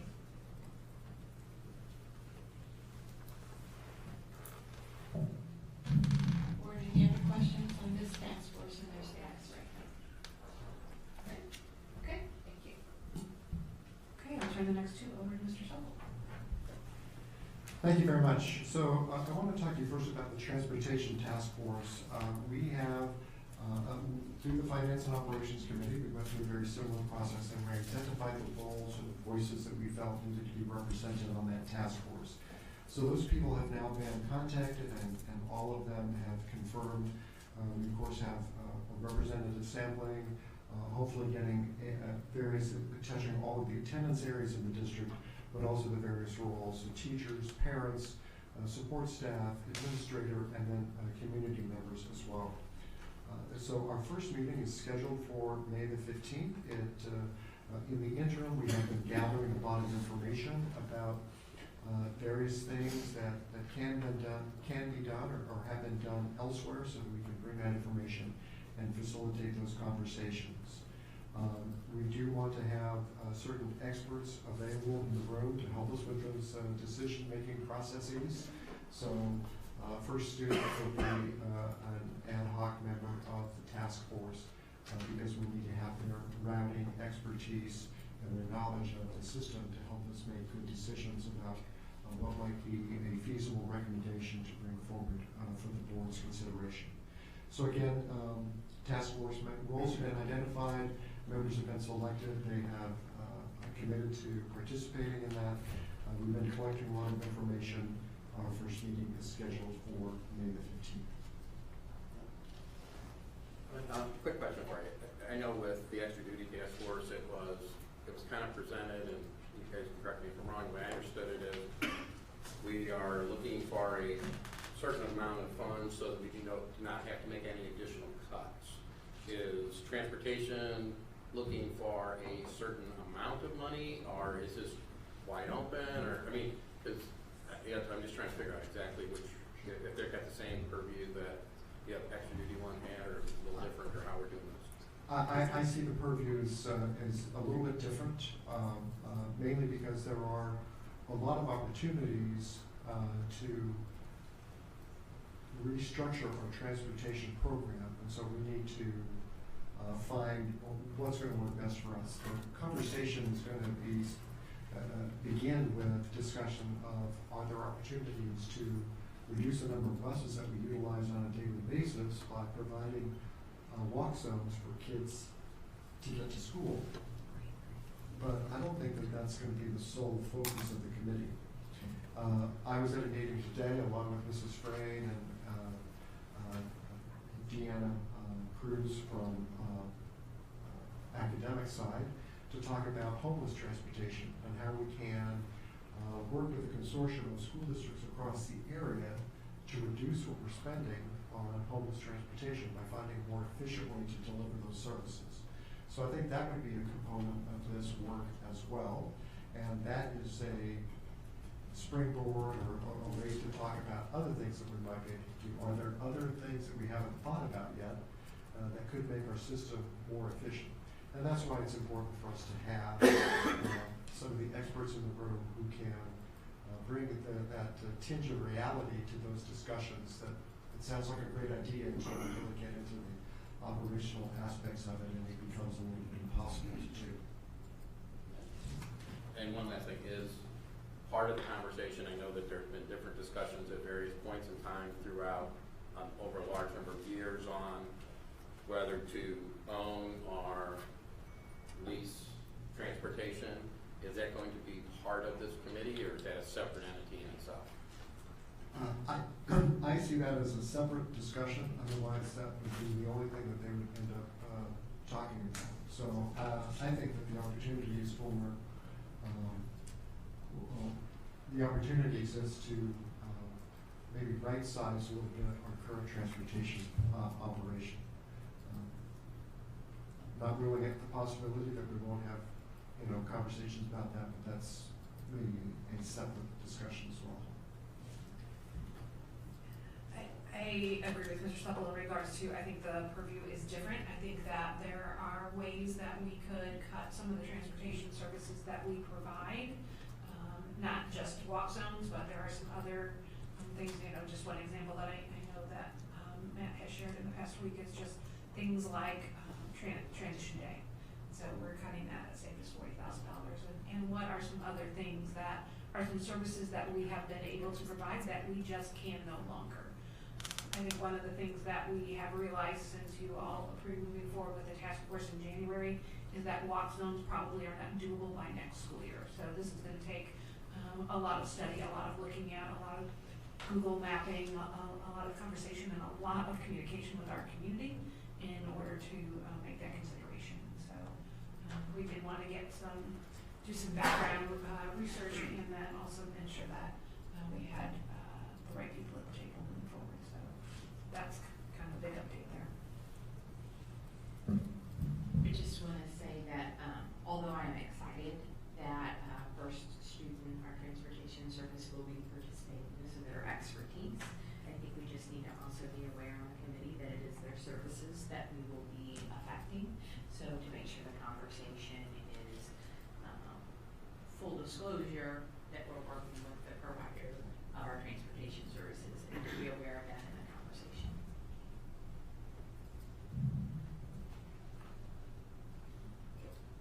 Any other questions on transportation task force?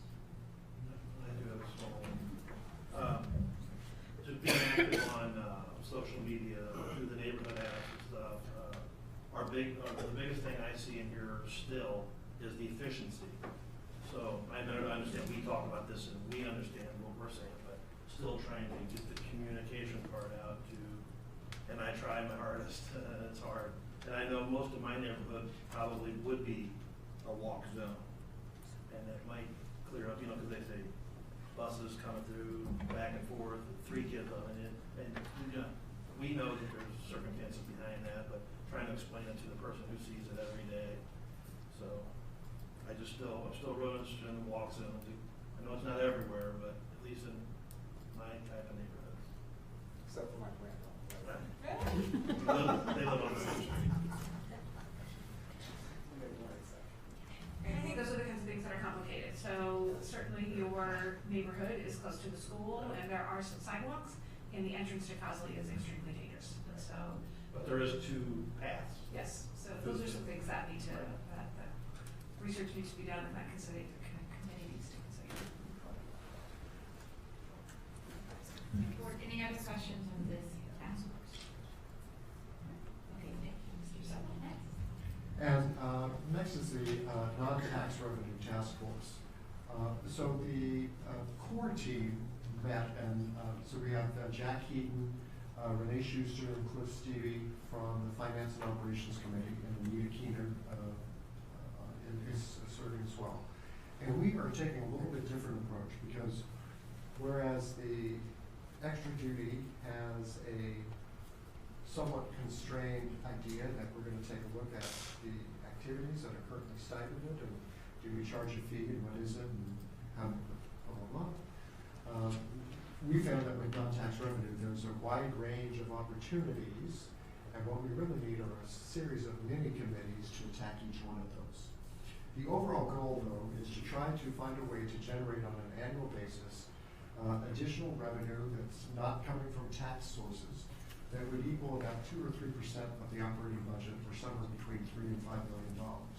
And we want to focus on the district's core competencies and our excess capacities, and maybe find a way to leverage those in terms of bringing in additional revenue. So we have a lot of conversation about what does that look like. So it could involve items like marketing professionally the curriculum that we've developed, making that available to other school districts. Providing professional development to other school districts, because we already have staff who have developed some great programs. We could expand our summer school offerings to attract more students from outside of the Francis Howell School District and be able to charge tuition for that. We could offer virtual education for our students and also market that to other school districts who might be interested. So not intended in any way to be an all-inclusive list, but you can get an idea that there are a lot of specialty areas involved here, and a single committee probably would not be able to efficiently do that work because of the different voices that need to be involved in those different types of conversations. we decided that we wanted to do something that we could tackle fairly easily and get some momentum going. So our first focus area is going to be on facility usage and rental fees associated with that. So we've identified a separate committee, if you will, that will be working with the task force to tackle the whole concept of what's appropriate in terms of renting our facilities, what revenue might be available. One of the things that we have identified is that we want to, and how we prioritized our work, is that we wanted to take a look at a couple of factors. And these are listed somewhat, pretty much in order of importance. So what's the expected revenue? So if we don't think we're going to generate anything, probably not much time be spent talking about it. How easy is it to implement? So in that case, facility rental, we already have our facilities, we're already renting them. There's probably some pretty good ease of implementation. What's the speed of the return? I think if we really ramped up what we're doing, we could probably see a pretty quick return. What size of investment is required to get this going? And while there may be some investment required here, probably not a lot. And do we have the available talent and resources to make this happen? Or do we have to bring somebody else in to do that? So those are the criteria that we're going to look at as we think about these other ideas and prioritize how we're going to get that work done. We had a lot of conversation about developing a greater capacity for endowments, however that might be structured, whether it's through an alumni association or whether we specifically market certain aspects of our program that would be open for targeted donations. That is one area where we think there's great potential, but we also recognize that those entities who have been successful in that type of effort have dedicated staff whose only job is raising money. That's their sole job. It's not, I'm the chief academic officer and I'm going to run the alumni committee or communications manager and I'm going to run the alumni committee. That effort is never successful because it takes a lot of concerted effort. If you've ever seen any of the solicitations from your universities or other entities, they're pretty slick. I brought in a pamphlet, a newsletter from my high school, and yeah, there's news in there about the kids, but 80% of that book, which is probably 24 pages long, glossy stock, is a listing of all the contributors to the various scholarships and annual donations and blah, blah, blah. And they've got a person on staff who does nothing but oversees the efforts to raise money. So we do think that there's a great opportunity there. But so when we're talking about those criteria, the available talent and resources is going to be a critical area for many things that we're probably going to discuss because it's going to take some additional human resource beyond what we currently have if these efforts are going to be successful. But our first meeting of the facility usage task force is scheduled for May 10th. We've already identified representatives to serve on that committee, and we've committed to that. So we're looking forward to those conversations and to sharing some information, and hopefully to get the ball rolling on getting ECDN along the way. Along with that money raiser HR position, could we possibly? So you're never going to get ready to put it in HR. For finance. Is it a possibility we could add, if we had a position like that, for somebody who could also focus on more grant writing? I know it kind of gets passed around a little bit, and some districts do have people who just do that. We could. I think there, and I shared this information with the board previously, but it's good to, we have some new members, and it's good to keep us current on that. A couple things work against us in terms of grants. First of all, as an entity, we have a very high socioeconomic status, and many of the grants are targeted to entities that are in much worse financial condition than we are. And so we simply don't qualify. And one of the demarcations is free and reduced lunch percentage. And so we have some schools that are high, but the district overall has a relatively low free and reduced lunch percentage. And so we simply don't meet the cutoff criteria to apply for a number of the grants. The other thing is that where the big money exists now, so if you think about Bill and Melinda Gates, billions of dollars behind their foundation, where they focus on education, they're spending a lot of money, but in very targeted areas that don't really match up with the work that we're doing. So, Bill and Melinda Gates have spent a lot of money recently on the concept of smaller high schools. Does a smaller high school produce better results?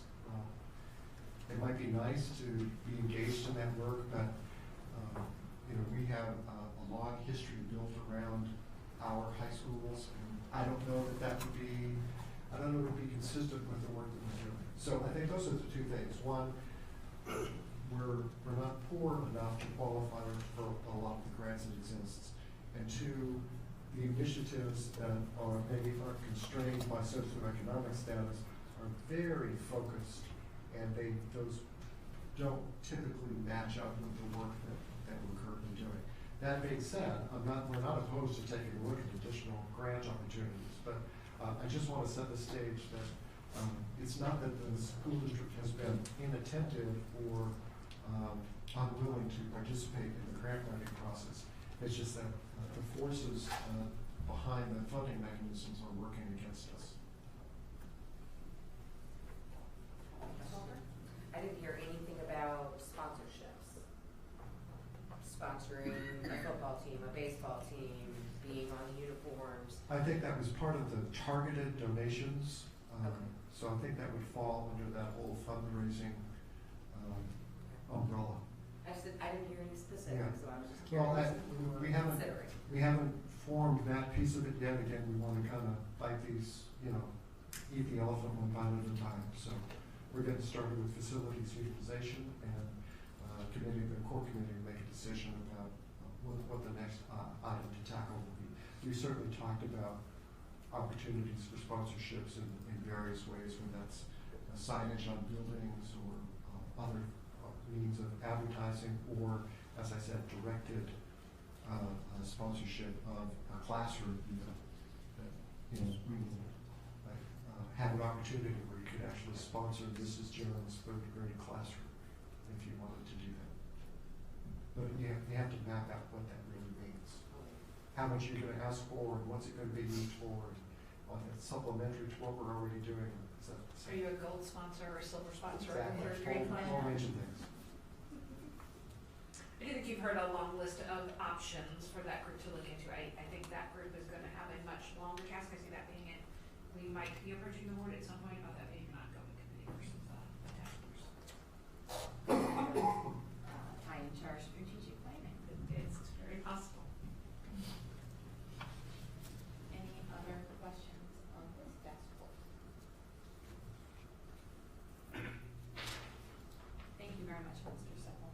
You're welcome.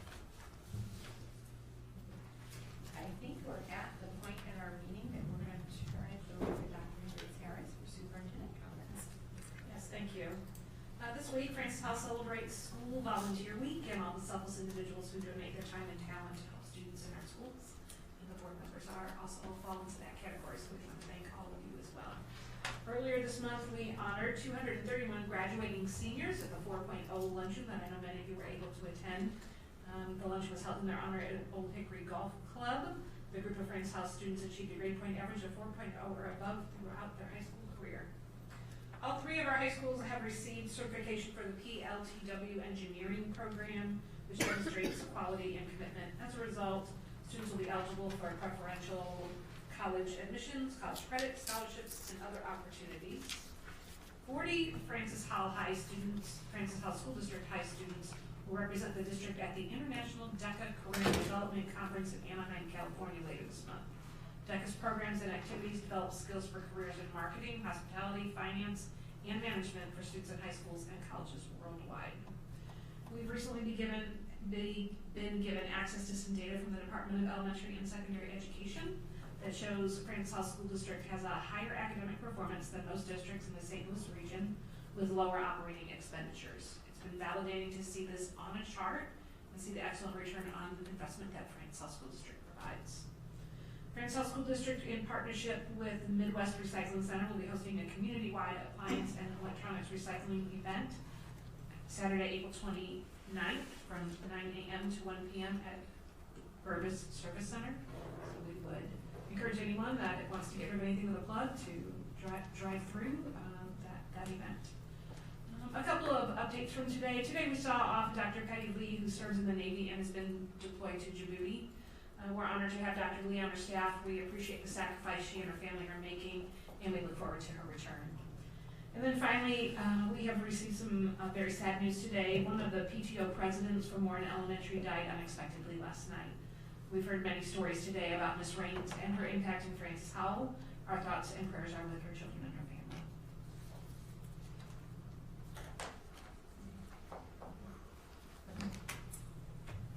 Thank you, Dr. Hendricks-Harris.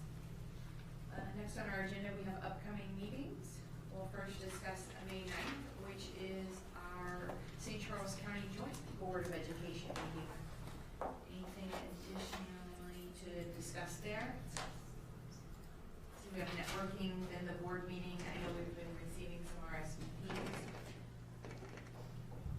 We'll handle all of the logistics. It'll be a work session environment, much like the other joint board meeting that we held, so that we'll be hosting. Did I understand the ties were not going to be allowed? We can make it Was that good? We can make it the entire Second. We can forward that information out to the corresponding boards. I'm hearing a request of business casual attire be set for that evening. Not a problem. So I saw in the board update, May 1st, I believe, is there's another opportunity for you guys to go to Kansas City Northland and tour and meet students, teachers for the CAPS program, Center for Advanced Professional Studies. I went, I was the only one that got to go besides our staff, and it was absolutely incredible. The things these kids are learning and seeing, and I would have never dreamed that was even possible before college.